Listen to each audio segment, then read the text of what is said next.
This story happened at my ex-boyfriend's apartment on River Street. When he moved in, he lived with a French student named Pierre, who was studying at the University of Sydney. The area was quiet, and although the rent was high, it was a comfortable place to live. I visited my boyfriend several times a week, but never met Pierre. He usually came home late and left early, avoiding any contact. My boyfriend told me Pierre didn't like staying at the apartment and only came back when necessary. After the semester ended, Pierre went back to France without saying goodbye. After Pierre left, I started visiting my boyfriend more often, and that's when strange things started happening. Sometimes, when we were in the kitchen, we heard voices coming from Pierre's locked room. It sounded like two women talking softly. The first time we heard it, we looked at each other and tried to convince ourselves the voices were coming from another apartment, even though it didn't seem likely. Other strange things happened too. Every time I visited, I heard laughter and giggles, like someone was making fun of me. One night, while watching TV and waiting for my boyfriend to finish his shower, I heard a soft but angry voice whispering in my ear. It startled me, and I began to think the apartment was haunted. I never saw anything, but sometimes I thought I saw something moving along the walls out of the corner of my eye. It looked like a small shadow darting around, but when I turned to look, nothing was there. I didn't tell my boyfriend because I didn't want him to think I was being silly. Shortly after, we broke up for unrelated reasons. About a year later, I ran into my ex-boyfriend and we decided to catch up over coffee. We talked about the apartment, and I finally told him about the strange things I experienced. He said he also heard the voices in Pierre's room and experienced other weird things after we broke up. The voices became regular, and he even heard a man's voice scolding the voices in the room. A week before he moved out, the apartment manager opened Pierre's room to show it to a new tenant. My ex told the manager about the strange happenings, but the manager just said he'd lose his deposit if he didn't stay for the full lease term. The new tenant didn't take the apartment. That night, my ex was making dinner when he heard a voice laughing in the empty room. He walked slowly to the door, but the voices continued. It sounded like a group of women talking inside. When he grabbed the doorknob, the voices stopped, and the door was locked. He ran to his room, barricaded the door, and tried to calm down. After a few hours, he heard the door to the empty room open and footsteps moving towards the kitchen. He heard dishes being moved and bags rustling. Terrified, he called a co-worker to come and get him. He stayed in a hotel until he found a new apartment. While packing his things, he thought he heard mocking voices coming from the empty room. A neighbor who lived below asked him if he had finally given up on the apartment. Surprised, he asked what she meant, and she explained that everyone in the building knew about the strange activities. There were voices, shadows, and missing items in all the apartments, but the activity in his apartment was the worst. The neighbor told him about a young woman who saw a girl walking around the place and even felt her lying in bed with her one night. Recently, I remembered all this because a friend mentioned having to leave an apartment in the same neighborhood due to feeling an old woman always following her. Although I am a rational person and not supposed to believe in such things, I couldn't help but wonder if she was talking about the same place. We want to thank the girl who shared her story and contacted her ex-boyfriend for more details. We also spoke to the apartment manager, who didn't deny anything but asked us not to publish the address, as new tenants have recently moved in.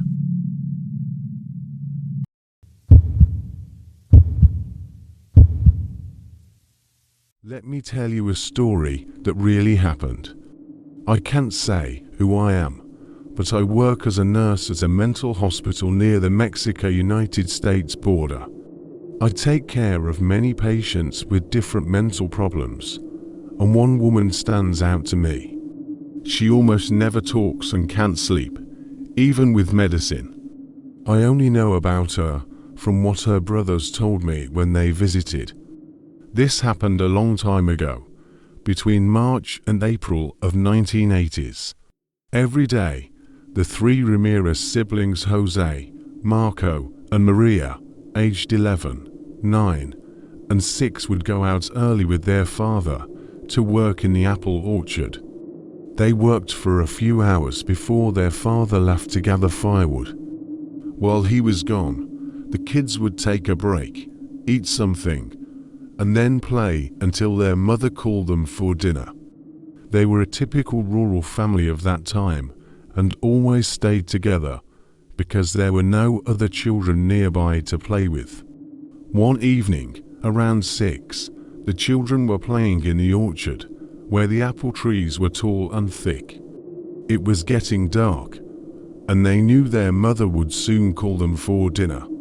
After finishing their game, they sat on the ground to rest. They were silent, maybe tired from playing all day. Jose, the oldest, stood up to tell his siblings it was time to go home.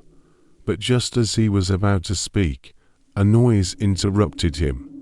It was the sound of the leaves rustling, as if someone was approaching. The siblings quickly stood up and looked in the direction of the noise. Despite the growing darkness, they could see a woman moving slowly and smoothly through the trees.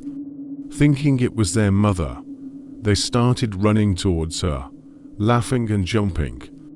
But then, Jose noticed something that made him freeze with fear. The woman couldn't be their mother. He could see her from the waist up above the trees, which were nearly 2 meters tall. It was impossible. Moreover, their mother was at home, surely preparing dinner. This woman was coming from the opposite direction, from the woods south of the orchard. Jose processed this in an instant and stopped abruptly, shouting, "That's not Mom. Look at her feet." By then, they were close enough to see that the woman was floating above the ground. Jose and Marco immediately turned and ran towards the house, but Maria was paralyzed with fear. She couldn't move or make a sound, just staring at the approaching woman. Jose and Marco realized that Maria wasn't with them and turned back. They saw the floating woman in front of their sister, leaning in and whispering something in her ear. They couldn't hear what she was saying, but they saw her lips moving. The woman had a terrifyingly thin and pale face, with teeth that jutted out like a shark's. She wore a bandage over her eyes, and her hair floated strangely, as if she were underwater. The woman finished whispering and retreated as smoothly as she had approached. Jose and Marco reached their sister, who was still in shock, and without asking any questions, grabbed her hands and ran home without looking back. They only heard the sound of the rustling leaves fading away and a chilling, infernal laugh that seemed to echo inside their heads.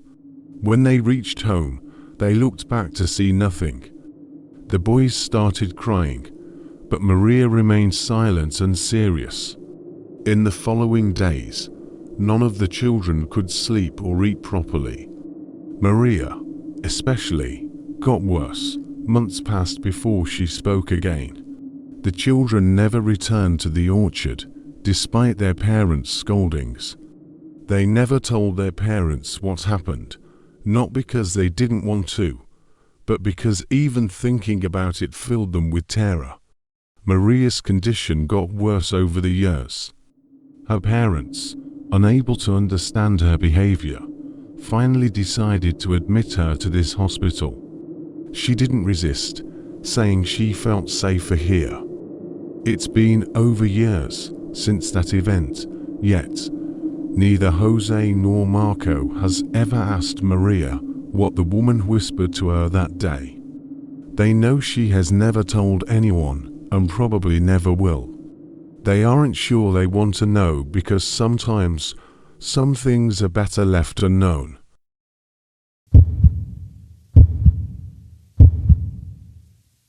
As a nurse for 20 years, I'd seen my share of weird happenings, enough to make some nurses run screaming.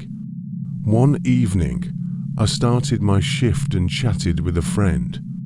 When I went back to my office, a man stood in the doorway. He asked for someone, but as soon as I came back with my friend, the man was gone, vanished like smoke. That was just the start. Strange things kept happening in our creaky, 100-year-old hospital. One day, I was changing sheets in a room where a patient had just died. As I tucked the blanket, it felt like someone was sitting on it. My heart jumped as I went to touch, but the spot flattened and the bed shifted. Then, a bedridden lady complained of a cold breeze from an open window. She described the nurse who opened it as tall and blonde. Nobody we knew looked like that, but it reminded me of the strange blonde man at the beginning. The next day, the lady said the blonde woman whispered scary things all night, and no one came when she called for help. Suddenly, the next morning, she was found gone. Her heart stopped.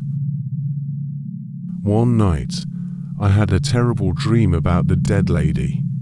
I woke up soaked in sweat and raced out of there. Another nurse admitted seeing a woman disappear, tall and blonde, just like the one in my dream. The sightings kept happening. Patients and nurses alike saw the blonde woman. Then I thought that now it's time for me to find a job in some other hospital. Thank you for listening patiently. Please like, share and subscribe for some spooky stories and real horror encounters by people. See you soon.